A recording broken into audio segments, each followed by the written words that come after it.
Hello and welcome to Moderate Fantasy Violence, a podcast about pop culture and the world around it. I'm Nick. And I'm Alistair. And this fortnight we'll be looking at the final season, the fourth and final season, of the traditionally weird sci-fi series Umbrella Academy on Netflix.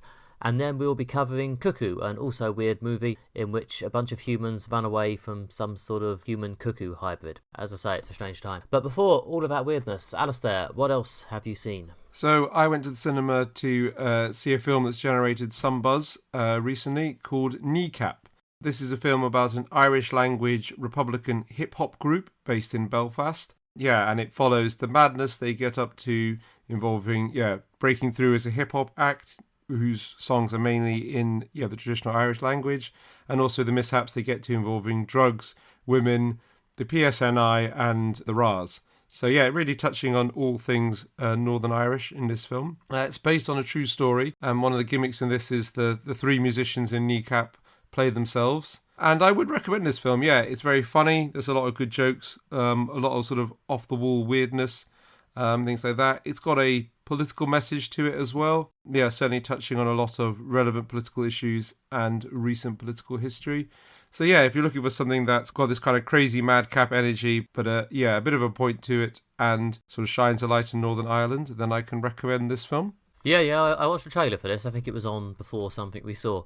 And it does look like a lot of fun. It looks quite enjoyably manic. Is this entirely or mostly subtitled then in the Irish language? It's mostly subtitled, but it's not like entirely. There's a lot of the music and stuff that's subtitled and various scenes, but yeah, there are bits that are in English as well. Yeah, I guess like most people in Northern Ireland who speak the Irish language, they also speak English as well, and there's various scenes in different languages, but it is a lot of subtitled stuff. Yeah, I think the trailer did really capture the manic energy of the film. I think it might have been before we saw Cuckoo that we saw the trailer, or possibly I saw the TV Glow. Might have been I saw the TV Glow, yeah. But yeah, no, it looks interesting. It's interesting that they played themselves and apparently managed to pull it off. I've heard various critics say that they're really good in this. Yeah, they do good comic performances, good comic timing. They sort of, even though it's from a few years ago, they kind of look the right age, things like that. Especially the younger two, playing the sort of ones who, just past school leaving age. They're good, they're very talented, they're sort of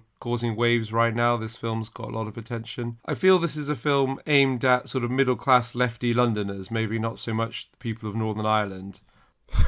Which is interesting because It's a film about working-class nationalists in Northern Ireland, but I think mainly to appeal to your sort of picture house attendees in London. It's very much on the nationalist side, and it's kind of making this strong point about the nationalist community in Northern Ireland. The film also has this weird sort of vibe that it kind of really wants to be a film set during the Troubles, and it does mention the Troubles and touches on that issue a lot.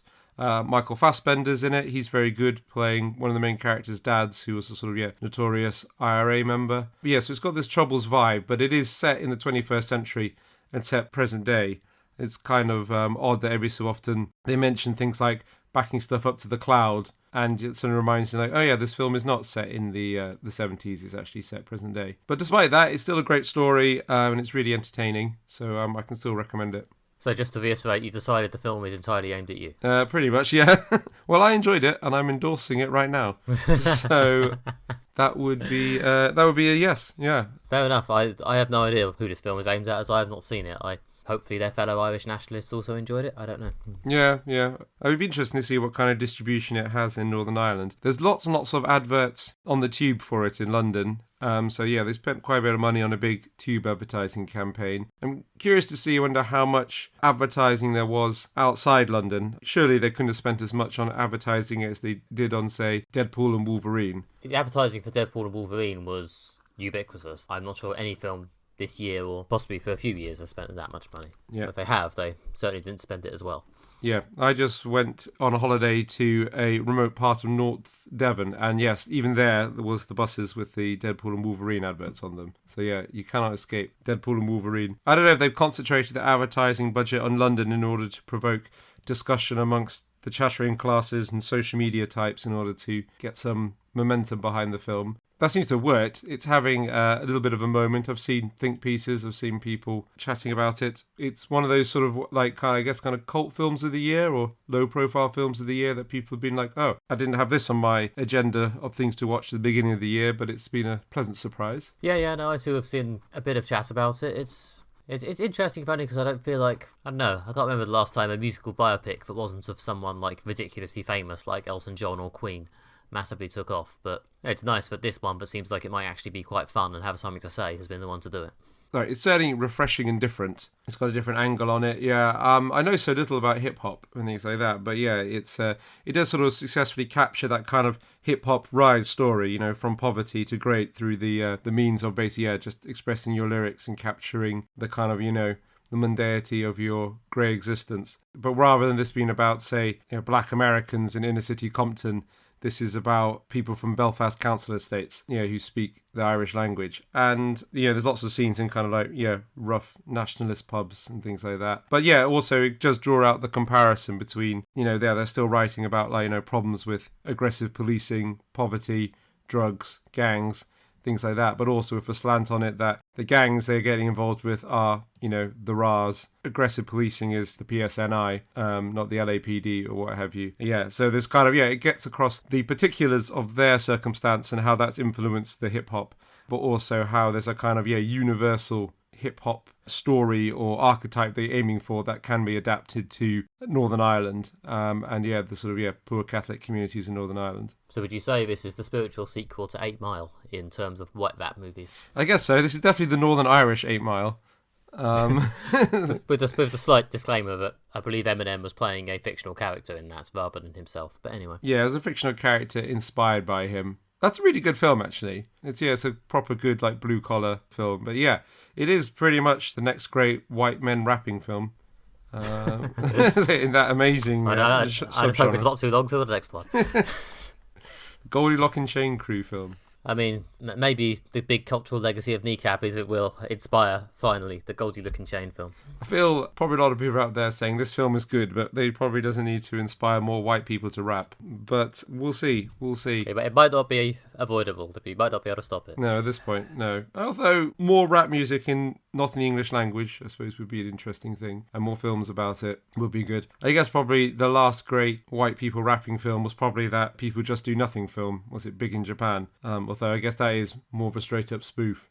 Although I've not seen it. I have not seen any of People Just Do Nothing or their movies, so I have no ability to comment. Yeah.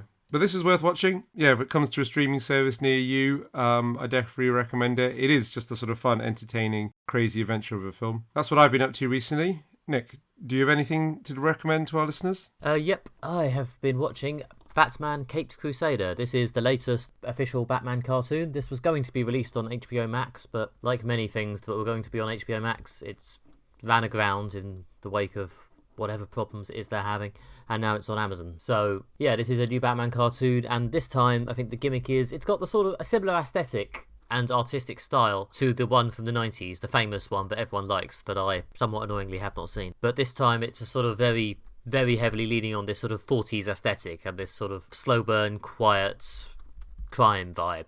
Every episode is a sort of slow ensemble piece building to this sort of crime climax. There's not as much focus on sort of loud adventures or jokes or quite as much sort of deep psychological grimness.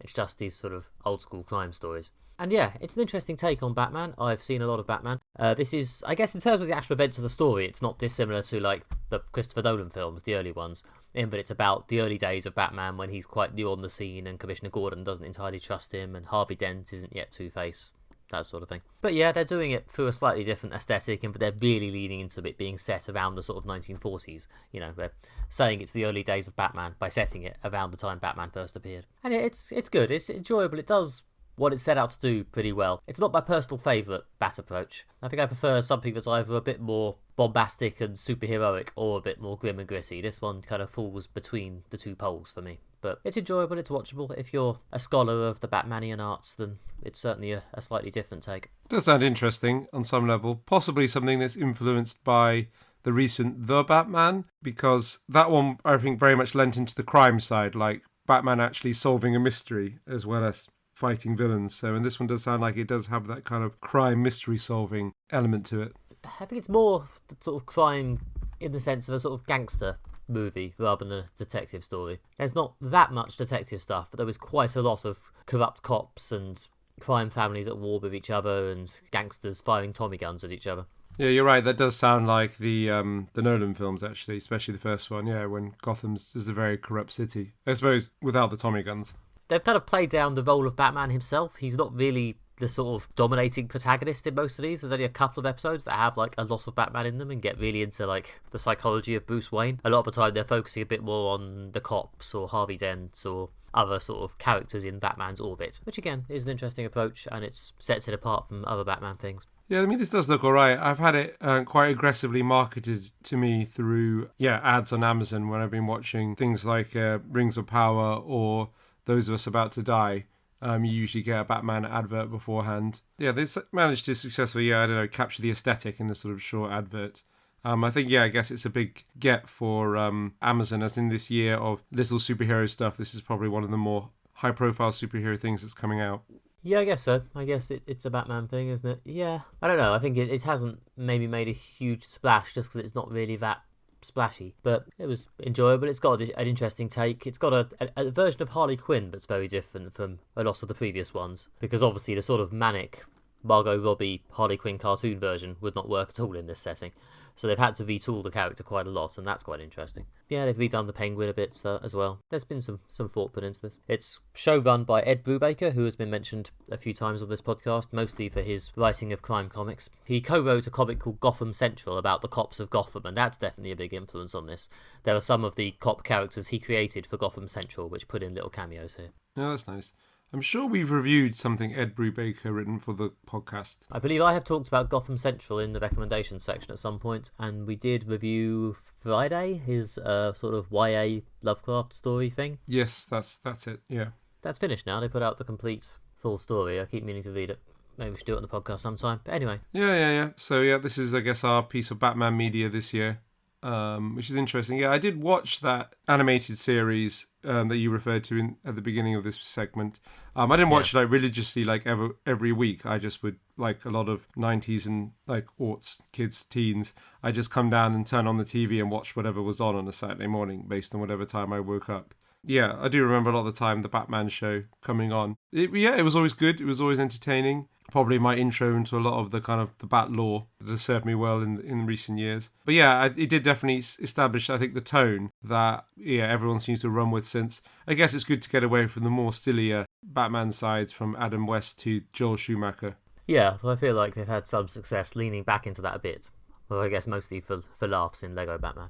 But yeah, I haven't seen the 90s cartoon. For some people, that is like the definitive, iconic version of Batman. And I do keep thinking I should probably actually sit down and watch it at some point. Having sat down and watched the whole of the 90s Spider-Man and X-Men cartoons in the last few years, maybe it's Batman's turn. But I haven't got around to it yet. I don't know how you do that in the UK. I believe it's on Amazon Prime, I think. How is it? Yeah. It's on one of them. At the moment, anyway. All the Spider-Man and X-Men stuff is on Disney+. Yeah, that's because like everything Marvel is now owned by Disney. But, if Batman's Warner Brothers, and the Warner Brothers stuff seems to be distributed across a lot of channels in the UK. Didn't like HBO and BBC sign a deal? No, it's HBO and Sky, that's it. HBO and Sky have a deal, and that's preventing them from launching the HBO Plus or HBO Max, their competitor to Disney+. So that's why we don't get HBO Max, or I think it's now just called Max. Yeah, that Penguin show they're doing was meant to be a Max exclusive, but I think it's now just going to air on HBO. But anyway, so there you go. There's this year's other Batman content. Penguin, coming soon. Oh yeah, and that has Colin Farrell? Yeah, it's a straight spin-off from the Batman film. So yeah, Colin Farrell, Penguining. He was good in that film, so yeah, I'm excited to see that. It is one of those things where it's like, well, the premise is that, yes, I enjoyed that actor in that film. I have no idea how you're going to get a story out of this. It could be good. It could be completely pointless. See also Agatha All Along. Next up, this episode, we will be discussing the fourth and final season of Umbrella Academy. The Hargreaves family have returned to their original timeline, but this time they don't have superpowers, and they try to live a normal life. However, they find this to be a lot less exciting than being sort of time-travelling interdimensional superheroes. There is also a growing trouble with a group called the Keepers, talking about a forthcoming event known as the Cleanse, and their father might somehow be involved.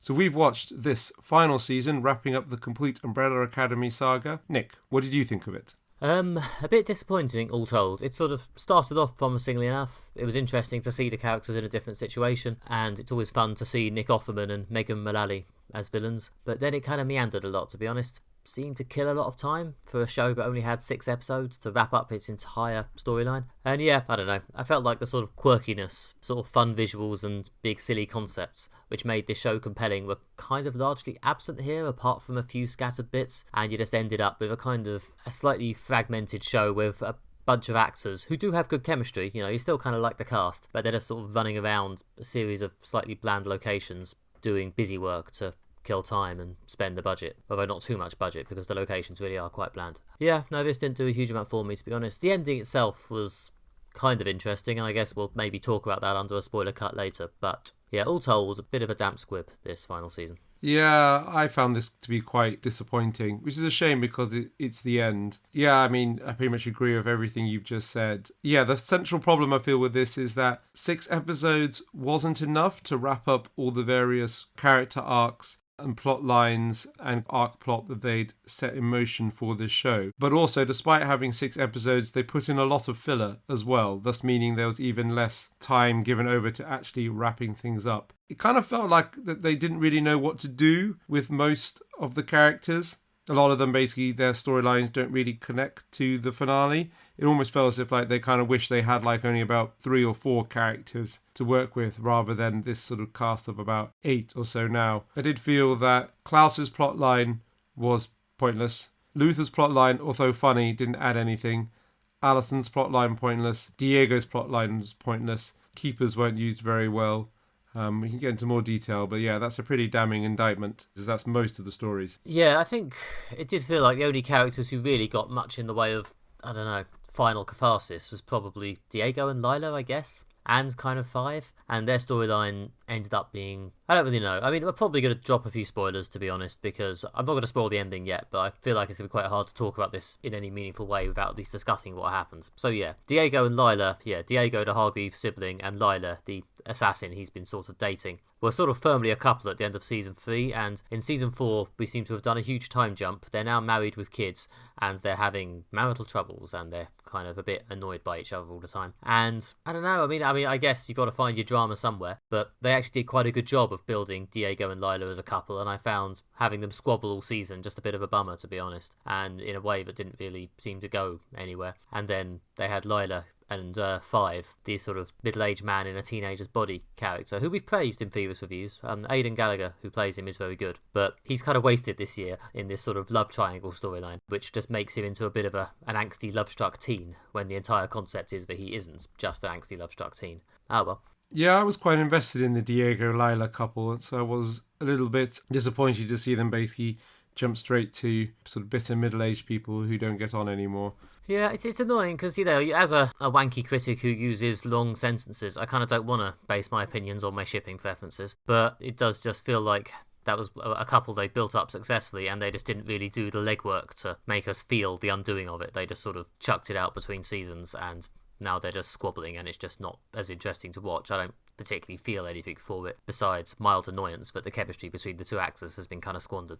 Yeah, exactly. And it's failing to understand what the audience is invested in, or paying off adequately the plot lines you've set up by like just jumping ahead to an unearned dramatic development without doing the legwork. I mean, it does remind me of when, for seemingly no reason, in Doctor Who they broke up Amy Pond and Rory, which was like seemed kind of pointless. But again, just like skipping ahead in the relationship without, let's say, doing the legwork. Yeah, which is a shame because also that sort of plot line does take up quite a lot of these 6 episodes.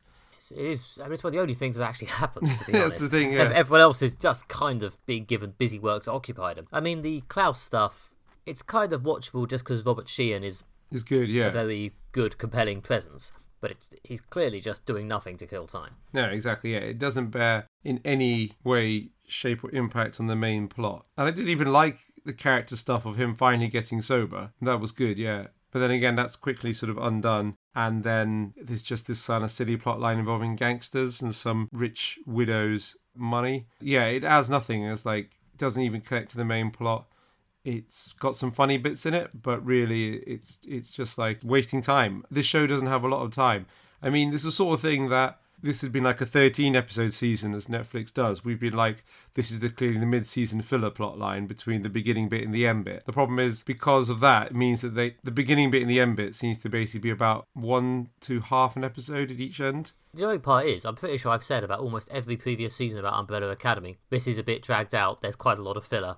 Where they're just sent off to do busy work. And you'd think a 6-episode season will be an opportunity for them to, tighten up the plot line and cut out the busy work. But no, they still spend most of it on time-killing busy work. They really love that shit. Yeah, exactly. It's like it's just like the thing is like, it's like, so with this shorter run, is there going to be a lot less of the filler? Oh, no. If anything, there's more of it. I mean, yeah, it is hard not to watch some of this without just getting an overwhelming image of the writers sitting in a room just banging their heads against the desk, going, God, we have to think of something for them to do. It's like, you don't have to make the show, guys. It's just give back the money.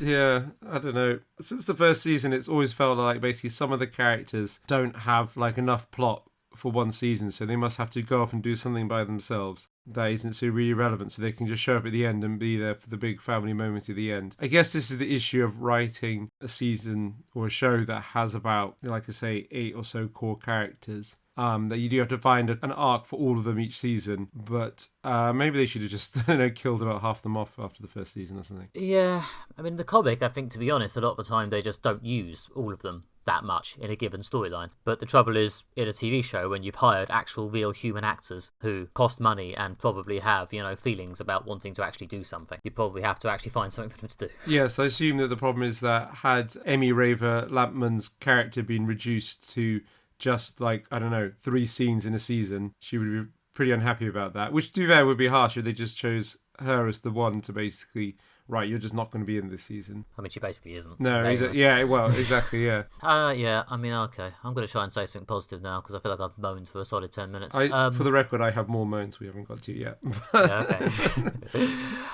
But yeah, I mean, the few big high concept silly sci-fi comic booky set pieces they actually managed to fit in are quite fun. There's the multiversal subway it's a sort of thing I have seen before, but it's quite nicely realised here. I quite enjoyed the bits with them wandering lost in it. The episode with Lila and Five, even though it's a storyline that fundamentally annoys me, the episode itself was quite well done. And the thing is, I can sort of see the appeal of putting Lila and Five together because Aidan Gallagher and Ritu Arya, who plays Lila, and seems to be increasingly in everything, so I assume her career is about to explode, are 2 of the better performers in this show, so I can sort of understand the appeal of putting them together just because of that, even if it does, I think, kind of shit on one of the main relationships they have that was working. But yeah, that stuff's good. There's a scene in the finale where Five goes into a diner, which I think is one of the best scenes in the season. It was a lot of fun. There's a good fight scene in episode 2 in a town where everyone just suddenly starts shooting at them. There's actually some decent, high quality, silly, clunky, crunchy action. Quite enjoyed that. Yeah, there's bits and bobs that work. Occasionally you remember why this show was good, or at least has its good moments. Yeah, I did like the interdimensional subway system. I thought that was good, yeah. And so the episode focus on that was actually felt like, well, this is going somewhere. This is clearly, they're building up something significant and expanding the universe and adding the kind of cool sci-fi weird things, which is what I like about the show. Yeah, I enjoyed that a lot. Yeah, the crazy town where everyone has guns was also good fun. Yeah, I thought Ritu Arya is very good in this. I thought she was great in Polite Society, which I really enjoyed last year. Yeah, she's great in this, and yeah, hopefully this takes her to a bigger audience. So yeah, there's stuff to like in here. It wasn't like total drudgery. And there's some, yeah, again, some of the kind of unusual off the wall sort of elements is what, yeah, it was the appeal of the show, is that, yeah, it doesn't take itself super seriously. They come up with these kind of weird and sort of slightly psychedelic set pieces and things like that. There's still an element of that here, which is pretty good, and I enjoyed that. They're still doing the beat of basically using the really obvious song to point out exactly what's going on. There's a song about secret agents doing a fight scene with some secret agents. They've still got that beat, which I find slightly tedious. But I guess at this point it's now ingrained in the identity of the show. I don't know, I feel like we're pivoting back towards moaning, so let's go with it. Yeah, I do feel like the quirky sci-fi concepts are part of the fun of it, and part of the problem here is that they seem to have, either due to lack of money or just, again, due to creative exhaustion, just not be bothering with that so much anymore. There's a few good bits, which I think we've mentioned most of them, and other than that, there's a lot of just hanging around in rooms. It's become quite a sort of basic, visually dull show a lot of the time, which does sort of go against a lot of its initial appeal. Yeah, that's a shame. Yeah, I guess they didn't have much money, which is probably why they did. Which is a shame, it's lost some of the appeal of it. Also, no sequence where the whole family dances together, which I thought was their thing. Yeah, But hey-ho. I know that, and those bits are good. The sort of warm family together vibes. The other thing also, whilst we're on the subject of the moans, is I felt these new villains, the Keepers, were a kind of, again, a bit underdeveloped. I mean, again, the whole thing is just kind of a bit half-baked because anything that's relevant gets sidelined in order for the show to spend increasingly time focused on pointless busy work, as you say. But yeah, the Keepers feel a bit underdeveloped. They're just a sort of a bit of a conspiracy club. Like I say, yeah, getting Nick Offerman and what's her name, the woman he's married to, Megan Mullally. yeah, to do. They're good. They're well cast. Also, yeah, David Cross turns up as a character as well. Again, an interesting cameo appearance. But the Keepers, yeah, they just turn out to be just a sort of vague conspiracy thing. It's not really enough developed to make them interesting or things like that. And they largely get dropped from the final climax. Also, just a bit of a gripe. The Muse song that they use in order to get them to, rally and form up for their big final battle. Surely that song has been played on the radio before and thus prematurely triggering the Keepers' uprising. It's not like some super obscure thing. Just playing a bit of Muse on the radio is the sign for the revolution. I feel that is... But it's not, to be fair to them, it's not one of their bigger singles. It still feels like I think it was Map of the Problematique from their fourth album, which is it's not their biggest song, although I have heard it played before. So yeah, exactly. Yeah, well, yeah, the point stands. However, that was one of the again sort of visually interesting musical sequences for the show. I just felt there's a bit like that stretched credibility. Anyway, but yeah, Keepers, new villains, not good. I'm not entirely sure if we were meant to take that as them literally in universe playing a Muse song or not. I can't really tell you. Yeah, I suppose, right. Maybe I'm taking it too literally. But yeah, I did feel that the Keepers, who could have had the potential to be interesting villains for this season, again, were the victims of the sidelining of the main plot. I mean, the thing is, as often happens in this show, and to be fair, as is kind of the point of it, a lot of the problems are caused by the Hargreaves and their dad. A lot of it is just them dealing with themselves. And that does unfortunately mean that having bothered to introduce some villains here, they now need to be kind of swept aside at the end so they can deal with the actual problem, which is themselves. Which is the sad fate of villains in this show. Yeah. Which is, I guess maybe with more episodes they could have integrated it better. Or had a sort of, a big penultimate episode addressing the Keepers before the big final episode addressing the main point of the show. So yeah, does that bring us neatly to where we drop our spoiler wall to discuss the ending? Yeah, why not? Let's go into the end of the end. I guess I'll describe it briefly, but so yeah, again, I'm literally going to spoil the end of the show now. You have been warned. They basically discover through a series of convoluted and some might say forced plot reveals that they are the problem, and that in order to save the universe they have to sacrifice themselves and erase themselves from existence entirely. And then they decide to do that, and then they do it, and then they've done it, and the show's over. Yeah, I guess I can admire the refusal to do something obvious, but it seemed a bit sudden and vague, and I just found the actual final 20 minutes of the show a bit of a weird trudge when they just decided to do it, they did it, and they just spent ages enacting it in a way that wasn't very exciting. I think I was probably meant to be more emotionally invested, but to be honest, they spent so long harping on this, but it started to just feel like milking it. Yeah, it did feel it was a bit anticlimactic, which is not what you want from your climax. I like the idea that they have to sacrifice themselves, which is, again, supposed to be the big emotional moment. And I did like their refusal to basically, right at the very end of the show, sort of like slightly undo it by giving them, and actually they lived happily ever after.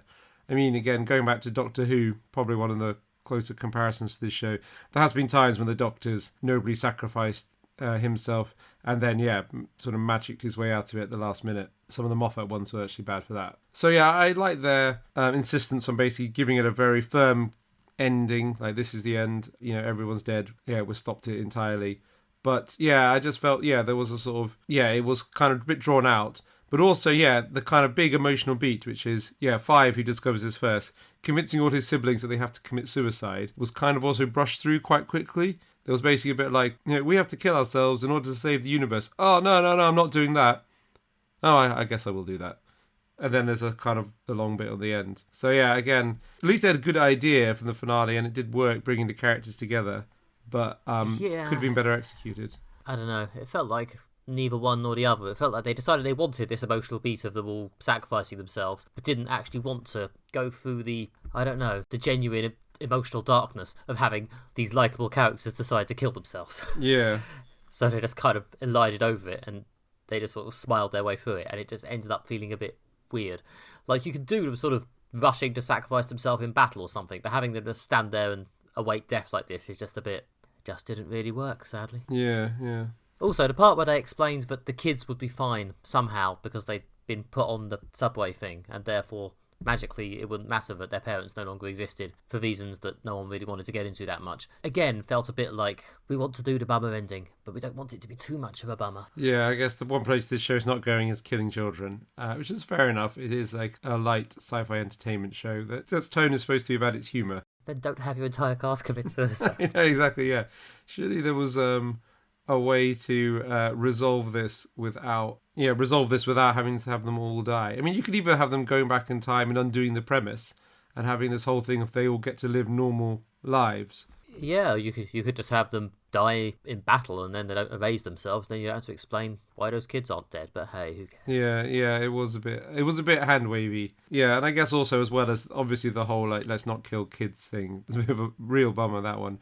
Also because a lot of the show they built up the emphasis on we're fighting to save our family sort of thing. So yeah, the Lila character's fighting to save her family, fighting to get back to them when she's lost in the subway system, things like that. Yeah, so again it would just literally undo the motivation for this season. That would have made less sense. Again, it's did they paint themselves into a corner and then this is the problem they ended up with? But then again, on some level, Doctor Who pulls it away by painting itself into a corner and then like finding a way to like emotionally magic its way out of it. I mean, that's the brilliance of Russell T Davis's writing. Kind of what this needed was a bit of Russell T Davis magic on the end to make this work.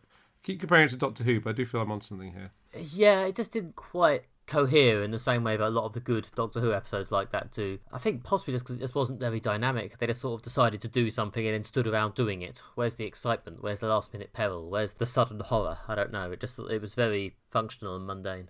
Oh well. There's no drama in people waiting around to die. There's a fair amount of emotional catharsis of people finally like admitting they love each other and that like setting their differences aside and resolving all the interpersonal conflict and personal conflict, which, we are invested in these characters and we want that sort of thing. But the problem is like it is a superhero show, so the emphasis is on extra personal conflict and it is on, spectacle and explosion and things like that. And even if you don't have a huge budget, if they just died all fighting the Keepers to stop the Keepers from enacting the end of the universe, and I know I'm not writing the show, I'm trying to review it, not write my own version of it, but that sounds like it would have been better than just the final scene. They just kind of sit around in a room waiting for the end to come.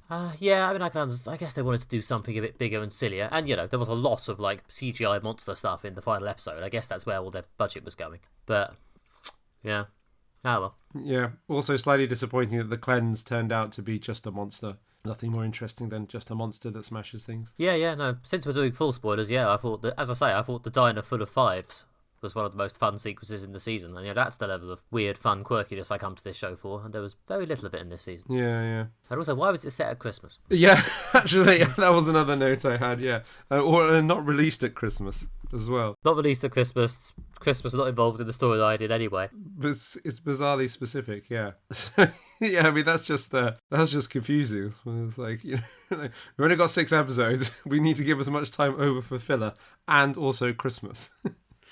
I know, and the fact that I didn't even use Christmas for filler. I assumed there would at least be a pointless storyline where Luther had to spend an episode panicking about getting all his presents, but no, not even anything like that. Yeah, exactly. There we go. Umbrella Academy Season 4, in summation, wasn't great. Wasn't great, yeah. Might even be getting the worst TV of the year so far. I would need to think more about what I have seen. And hated. It's certainly in contention, yeah. And thus endeth the moaning. Well, for now.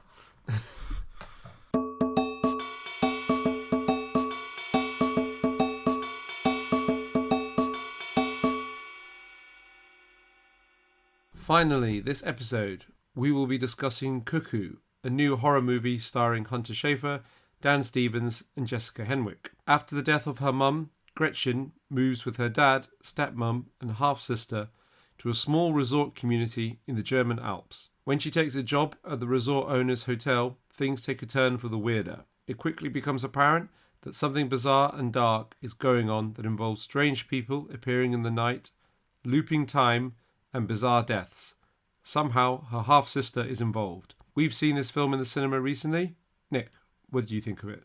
Yeah, this was about in a slightly annoying way, but I don't want to give it a kicking, but I also struggle to get that excited. I feel like it didn't really commit to an interesting enough, unique direction. Like, it could have been a lurid, knowingly silly horror splatterfest, but it was a bit more serious and carefully made than that, and it could have been like a dark comedy with a message. But again, it took itself a bit too seriously. I did try and read around it to see if I'd missed the message, but I haven't had any luck in finding it yet. So instead, it's just an alright sort of horror suspense film about a girl being hunted by weird things, which she ultimately finds out the truth about and has a showdown with. And none of it's interesting enough to get excited about the truth about them, which we'll probably spoil later. Rather than being completely batshit, is kind of just sort of downplayed to the extent that you just sort of nod and go, yeah, there you go.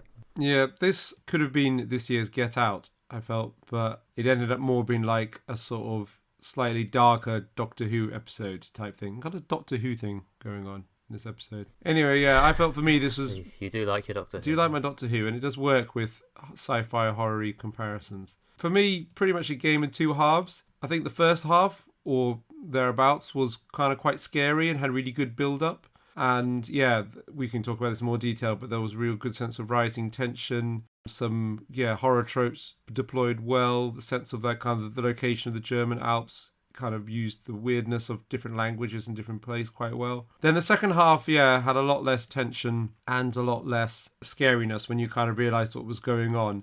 Again, they could have gone just like full gore splatterfest at that point to get a different type of horror out of this. And I can't respect that they didn't do that, but it did mean that the second half felt like, the tension had gone out of it a bit, and it was sort of just kind of became a sort of thrillery chase kind of thing. But yeah, I don't know, not terrible, but there probably is a better story in here wanting to be let out. Yeah, again, as you say, you feel bad having a go. It's nicely shot, it's got good acting in it.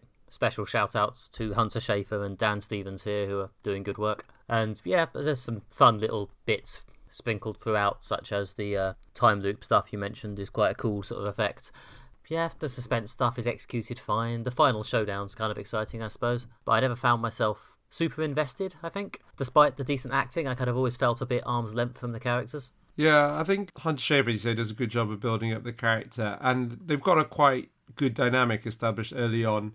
Her mum's died. She's, against her will, been forced to move to Germany with, her stepmom that she doesn't get on with, and her half-sister, which she finds a bit of an affront because she's the embodiment of her dad moving on from her mum. Yeah, and like Jessica Henwick's good as she doesn't make the stepmom just like evil.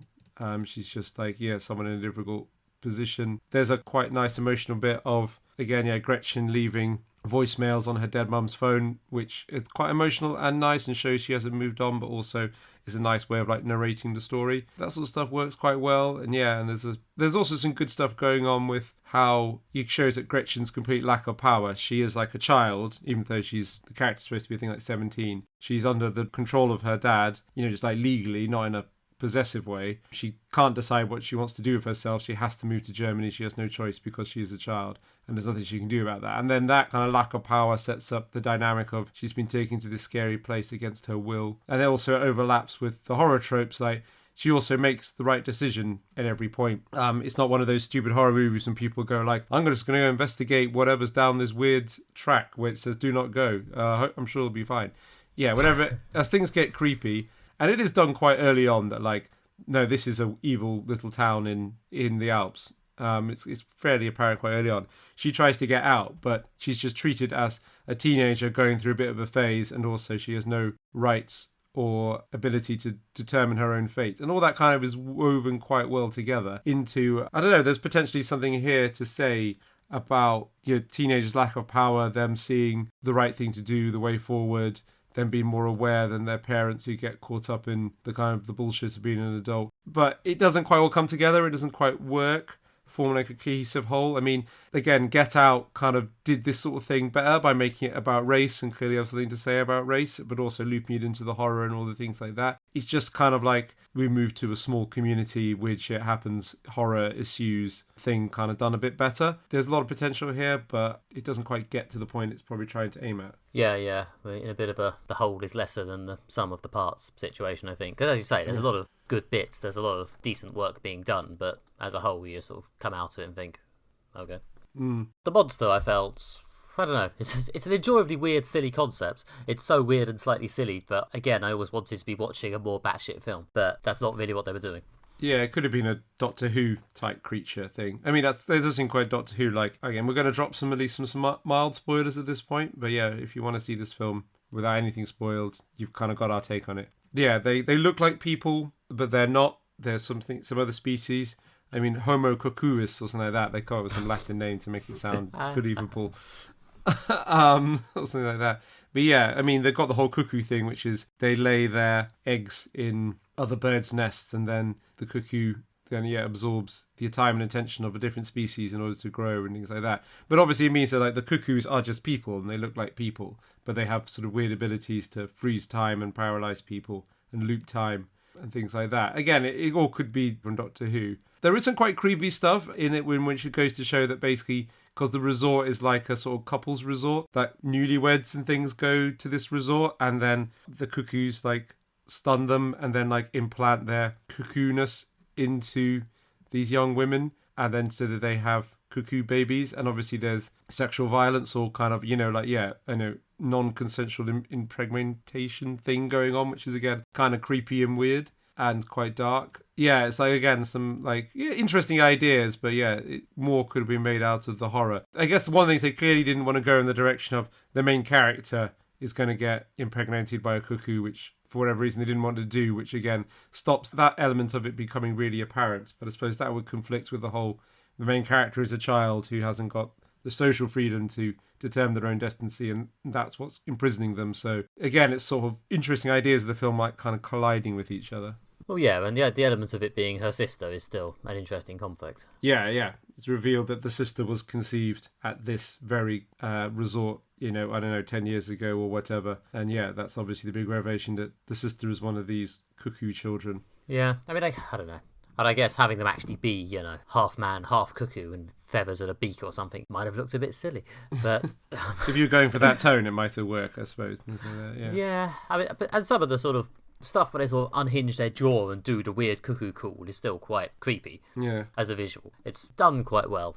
Again, yeah, more good achievement, more positive work by the individual departments. Yeah, and there's a little plot twist, which is that the cuckoo parents hang around and follow the cuckoo offspring and try to like bump off the non-cuckoo siblings, which I guess is the whole cuckoo thing. I think of like, don't like cuckoos like push the other nestlings out of the nest or something like that, or eat all the food so they don't, because they're quite aggressive or something like that. Again, there's a pretty creepy bit with the cuckoo mum trying to like kill the main character Gretchen, and like with her like chasing her and following her and stalking her. Those bits are quite creepy and pretty good, and they're in the trailer. And when I watched the trailer, I was like, wow, this movie could be really scary.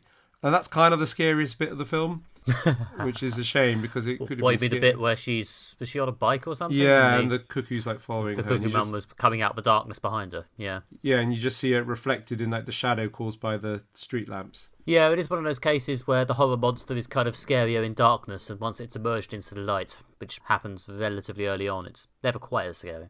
Yeah, it's the opposite of Don't Look Now, one of my favourite horror movies, which, it makes the decision, keep the horror villain creature in darkness until like literally the last 30 seconds of the film. And at that point, then you just go ultra violence, then credits drop. But yeah, and I guess the other thing is they didn't want to do a kind of Omen type film with like the child is weird and murderous. Again, they could have had a more cuckoo-y thing when like the cuckoo kid tries to bump off her older sister, which again would kind of destroy the sisterly dynamic, and also would, I guess, just make people being like, this film's just The Omen, isn't it? The Omen crossed with We Have to Talk About Kevin or something like that, which I suppose there is a film in that, but anyway, that's not the film that they made. And I do like the sisterly relationship. The sister doesn't talk because she's a cuckoo, but Gretchen has learnt sign language, and there's some quite sweet bits. So yeah, I mean, there's good bits, good dynamics, good character moments, unusual twists and directions. Yeah, I guess I don't know, I kind of wanted it to be scary. I really thought this could be like this year's absolutely, sort of throat-chokingly scary film. with a sort of sci-fi edge in it and a cast of people I like, Dan Stevens, Hunter Schafer, Jessica Henwick, etc. But it just didn't quite get there. Yeah, Dan Stevens is enjoying himself playing this sort of silly German supervillain. Yeah, he does good villain, doesn't he? And he does good over the top well. Everything from Legion to that Eurovision movie, he does like sort of big characters quite well. Yeah, as I've seen people say about him on Twitter, he could have just gone and become, a heartthrob, a romantic lead, but he's clearly decided he wants to have a slightly more idiosyncratic career than that. Yeah, he's a good-looking man, so yeah, I could see him just being like in some kind of Flowerverse show that everyone loves. Well, yeah, exactly, or whatever the film equivalent of that is. Yeah. I mean, I guess the film equivalent of that may well just be the MCU, but clearly he's decided he wants to do slightly more off-the-wall films. Yeah, there's still time, and he's not that old. But yeah, he's great in this, and he's certainly one of the selling points of this film because he's kind of got that sort of manic energy. Yeah, and I think he's kind of like the biggest character in what is quite a sort of, for a horror film, it is quite sort of quiet and there's sort of things building in it, but like he does creep you quite well, sort of. Yeah, again, it's part of the whole thing when like they don't really beat around the bush and like the resort is evil. Appears quite early on. And Dan Stevens isn't quite going panto, but he's playing a villain. Yeah. It's obvious fairly early on. Yeah, which is good. Yeah, all the elements there.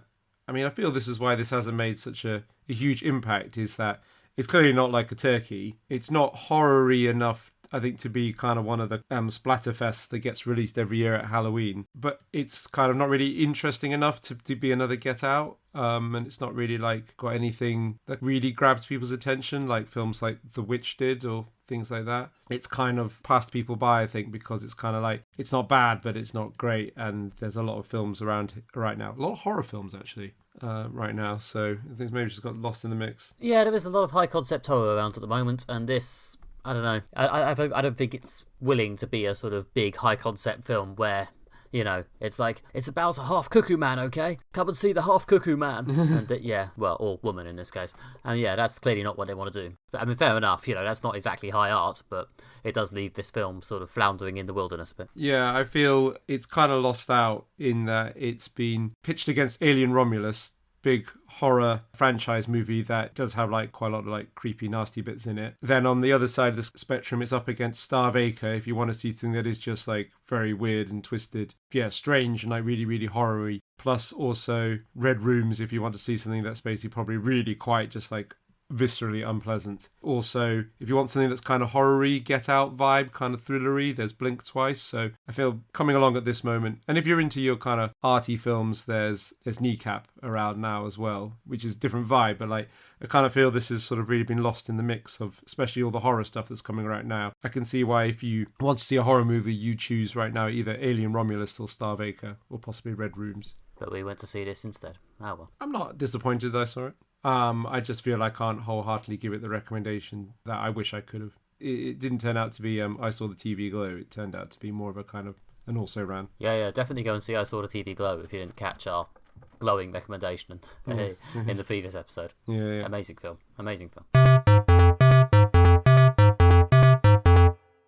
Okay, and that was Moderate Fantasy Violence. Thank you very much for listening. Sorry about all the complaining. If you have enjoyed this episode, then why not go to our website at moderatefantasyviolence.com and find out what we thought about other things. Or you can read our many articles. And if you enjoyed it, why not go to your podcast application of choice and leave us a nice 5-star review. Thank you very much. You can also get more from us on our various social media channels. This includes Facebook, where you can find us by searching for Moderate Fantasy Violence. You can also follow us where we are at MFV Podcast on Twitter and Blue Sky. Keep an eye out there for what we think about stuff and updates about the show.